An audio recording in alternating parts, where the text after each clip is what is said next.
Assalamualaikum warahmatullahi wabarakatuh dan salam sejahtera. Kumpulan kami akan membentangkan tentang kajian kes skandal projek Lateral Combat Ship iaitu LCS. Projek LCS merupakan salah satu projek di bawah tanggungjawab Tentera Laut Diraja Malaysia iaitu TLDM bagi membina 6 buah kapal baru untuk menggantikan kapal-kapal yang telah lama dan usang. Namun projek LCS ini mempunyai pelbagai isu, iaitu isu kelewatan pembinaan, peningkatan kos dan kelemahan tak diurus. Jawatan kuasa kira-kira wang negara telah mendedahkan masalah kewangan dan pengurusan dalam projek tersebut sehingga mendapat perhatian daripada Suruhanjaya Pencegahan Rasuah Malaysia iaitu SPRM yang disyaki bahawa terdapat salah laku dalam projek tersebut. Oleh itu kami akan menjelaskan faktor-faktor berlakunya kesalahan dan kaitannya dengan undang-undang, implikasi, langkah-langkah mengatasi dan pengajaran dari kajian kes skandal projek Lateral Combat Ship. Antara faktor utama berlakunya skandal projek LCS ialah kelemahan tadbir, urus dan pengawasan projek apabila pihak bertanggungjawab gagal memantau perjalanan projek dengan baik. Selain itu, berlaku perubahan reka bentuk kapal daripada Sigma kepada Gowin tanpa persetujuan penuh TLDM. Skandal ini juga berpunca daripada penyalahgunaan kuasa konflik kepentingan serta ketidakterusan dan proses perolehan dan pengurusan projek. Seterusnya, saya akan membincangkan faktor-faktor kenapa berlakunya kesalahan skandal ini. Yang pertama adalah pemberian kontrak secara demi terus. Faktor pertama yang menyebabkan skandal projek LCS ialah pemberian kontrak secara demi terus tanpa tender terbuka. Projek ini diberikan kepada Bosted Naval Shipyard tanpa persaingan daripada syarikat lain. Keadaan ini menyebabkan kurangnya keterusan dan membuka ruang kepada salah guna kuasa serta campur tangan politik. Selain itu, kerajaan juga sukar membandingkan kos dan kemampuan teknikal syarikat lain. Akibatnya, projek mengalami peningkatan kos dan kelewatan pembinaan walaupun pembayaran berbilion ringgit telah dibuat. Situasi ini menunjukkan bahawa sistem tender terbuka sangat penting untuk memastikan perolehan kerajaan dijalankan secara telus dan berkesan. Yang kedua adalah kekurangan pemantauan dan accountability juga menjadi punca dalam skandal LCS. Walaupun terdapat tanda awal seperti kelewatan projek dan peningkatan kos, tindakan pembetulan tidak dilakukan dengan berkesan. Pihak yang bertanggungjawab juga tidak dipertanggungjawabkan pada peringkat awal. Keadaan ini menyebabkan masalah terus berlanjutan sehingga memberi kerugian besar kepada kerajaan. Kelemahan pengawasan ini bukan sahaja menjejaskan kewangan negara, malah mengurangkan kepercayaan rakyat terhadap pengurusan projek kerajaan. Dan yang ketiga adalah campur tangan pihak berkepentingan. Campur tangan pihak berkepentingan dan keputusan tidak mengikut cadangan TLDM. Perubahan ini menyebabkan masalah teknikal, peningkatan kos dan kelewatan pembinaan. Selain itu, keputusan yang dipengaruhi kepentingan tertentu menunjukkan bahawa proses perolehan tidak dibuat sepenuhnya berdasarkan keperluan pertahanan negara. Seterusnya, mari kita lihat komponen risiko dan pelanggaran yang dirisan. Yang pertama, penyalahgunaan kuasa. Keputusan projek dipengaruhi oleh kepentingan peribadi ataupun tertentu. Ia berkait dengan Seksyen 23 Akta SPRM tahun 2009. Yang kedua, kesalahan pecah amanah. Penggunaan dana awam tanpa hasil dan sentipan, iaitu yang berkaitan dengan Seksyen 409 Kanun Kesiasaan. Isu yang ketiga adalah penyelewengan kewangan. Bayangkan, pembayaran besar telah diluluskan dan dibuat, tetapi realiti di tapak projek, kemajuannya langsung tidak sepadan dengan dana yang dikeluarkan. Tindakan membuat tuntutan palsu ini adalah kesalahan serius yang boleh disiasat di bawah Seksyen 18 Akta Suruhanjaya Pencegahan Rasuah Malaysia SPRM 2009 dan jelas melanggar Akta Tata Cara Kewangan 1997. Seterusnya, isu keempat, iaitu penipuan dan salah nyata. Apabila fizikal projek tidak bergerak seiring pembayaran, wujud kemungkinan besar laporan kemajuan mengandungi maklumat tidak tepat atau dimanipulasi bagi mengamburi mata pengurusan. Perbuatan menipu dan memalsukan dokumen ini bukan isu pentadbiran biasa, tetapi jenayah di bawah Seksyen 415 dan 471 Kanun Kesiasaan. Akhir sekali, masalah ini sering berpunca daripada kelemahan tadbir urus. Contoh paling ketara adalah apabila berlaku perubahan spesifikasi projek sama ada pada bahan atau pelan secara sesuka hati tanpa kelulusan jelas dan bertulis. Ketiadaan prosedur yang betul inilah yang membuka ruang luas kepada penyelewengan. Assalamualaikum dan salam sejahtera. Saya akan membentangkan bahagian implikasi kepada individu bagi kajian kes skandal projek Lateral Combat Ship atau LCS. Skandal LCS telah memberi pelbagai kesan kepada individu yang terlibat sama ada secara langsung maupun tidak langsung.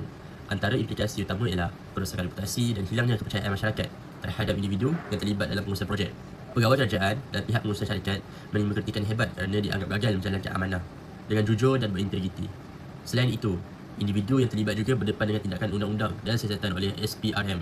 Mereka boleh dikenakan tindakan mahkamah sekiranya terbukti terlibat dalam salah guna kuasa, rasuah ataupun penyelewengan kewangan. Keadaan ini boleh menjejaskan masa depan kerjaya dalam kehidupan peribadi mereka. Di samping itu, skandal ini turut memberi kesan emosi dan psikologi kepada individu serta ahli keluarga mereka. Tekanan akibat siasatan, kecaman masyarakat dan liputan media. Seterusnya, terdapat juga implikasi terhadap kerjaya dan pekerjaan apabila setengah individu kehilangan jawatan, dikenakan tindakan tata tertib atau sukar mendapatkan kepercayaan dalam bidang pekerjaan pada masa hadapan.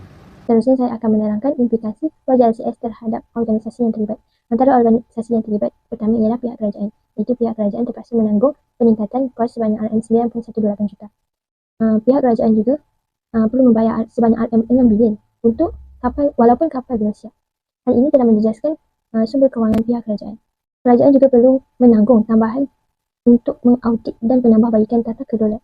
Seterusnya, pihak organisasi kedua yang terlibat ialah pihak BNS sendiri, iaitu ia mengalami masalah aliran tunai dan kedudukan kewangan yang lemah. Hal ini berlaku kerana kemajuan projek terganggu akibat kapal gagal untuk disiapkan mengikut jadual. Kesan daripada berlakunya kegagalan itu, ia menyebabkan prestasi syarikat sendiri terjejas. Pihak organisasi yang ketiga yang terlibat ialah pihak Tentera Laut Diraja Malaysia.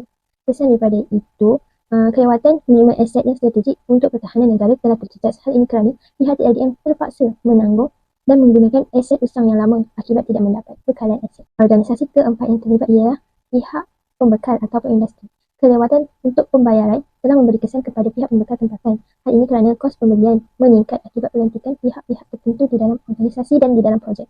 Ini telah menimbulkan isu keterusan dan kecekapan pengurusan kontrak. Ia telah menyebabkan pembaziran sumber dan gangguan operasi. Kesimpulan umum daripada organisasi yang terlibat ialah projek LCS sangat memberi kesan kewangan kepada organisasi, operasi dan takbir urus serta kepada semua organisasi yang terlibat. Kegagalan satu organisasi telah memberi kesan berantai kepada organisasi yang lain. Seterusnya, saya akan terangkan tentang implikasi skandal projek Literal Combat Ship ataupun LCS terhadap negara. Pertama sekali, skandal ini memberi kesan terhadap pertahanan dan kedaulatan negara. Seperti yang kita tahu, projek LCS ni sepatutnya membantu meningkatkan keupayaan TLDM dalam menjaga keselamatan perairan negara. Tapi, disebabkan kelewatan projek, sampai sekarang kapal yang dijanjikan masih belum dapat digunakan sepenuhnya. Jadi, keadaan ini menyebabkan TLDM kekurangan aset pertahanan moden, terutamanya untuk memantau kawasan strategik seperti Sabah, Sarawak dan Labuan. Selain itu, dari sudut kewangan pula, projek ini jelas memberi kerugian besar kepada kerajaan. Bayangkan, kerajaan dah membayar hampir RM5.9 bilion, iaitu lebih daripada separuh kos keseluruhan projek. Tapi, satu kapal pun masih belum siap untuk digunakan. Ini menunjukkan berlakunya masalah besar dari segi pengurusan kewangan dan perancangan projek. Bukan itu sahaja, terdapat juga isu pembaziran dana awam. Sebagai contoh, sebahagian dana projek ini digunakan untuk menyelesaikan hutang projek lama dan terdapat juga kos tambahan untuk upacara pelancaran kapal walaupun projek tersebut belum benar-benar siap. Jadi, ini boleh menimbulkan persoalan tentang ketelusan penggunaan wang rakyat. Akhir sekali, skandal ini juga menjejaskan kepercayaan rakyat serta imej Malaysia. Bila rakyat melihat projek berskala besar seperti ini gagal disiapkan, walaupun melibatkan peruntukan yang sangat besar, sudah tentu keyakinan terhadap pengurusan kerajaan akan terjejas. Malah, di peringkat antarabangsa, perkara ini juga boleh memberi gambaran negatif kepada reputasi negara kita. Langkah mengatasi isu skandal projek LCS. Yang pertama adalah dengan memperketatkan sistem audit dan pemantauan. Pihak kerajaan perlu menjalankan audit kewangan dan teknikal secara berkala terhadap projek pertahanan negara. Yang kedua, memperkuasakan undang-undang anti rasuah, di mana pihak yang terlibat dalam penyelewengan atau salah guna kuasa perlu dikenakan tindakan undang-undang yang tegas tanpa mengira kedudukan atau pangkat mereka. Yang ketiga, memperkukuhkan tadbir urus projek. Tadbir urus yang baik sangat penting dalam memastikan sesuatu projek yang besar dapat dilaksanakan dengan cekap dan mengikut perancangan yang asal. Dan akhir sekali, menggalakkan perkhidmatan media dan masyarakat. Media dan masyarakat mempunyai peranan yang penting dalam memastikan ketelusan serta accountability dalam pelaksanaan projek kerajaan. Jadi sebagai pengajaran daripada skandal projek LCS ni, kita dapat melihat bahawa integriti dan juga amanah sangatlah penting dalam pengurusan projek kerajaan. Selain daripada itu, proses pemantauan dan juga audit perlulah dilakukan secara telus bagi mengelakkan berlakunya penyalahgunaan kuasa, pembaziran dana awam dan juga isu rasuah. Kerjasama yang baik antara semua agensi juga penting supaya setiap projek yang dilaksanakan dapat dilaksanakan dengan lebih teratur dan juga berkesan. Untuk bahagian kesimpulan pula, kesimpulannya skandal projek LCS ni menunjukkan bahawa kelemahan tadbir urus, pengurusan kewangan dan juga integriti boleh memberi kerugian yang besar kepada negara. Oleh itu, ketelusan, accountability dan penguatkuasaan undang-undang perlulah diperkukuhkan lagi agar projek kerajaan dapat dilaksanakan dengan lebih cekap demi kepentingan rakyat dan juga negara.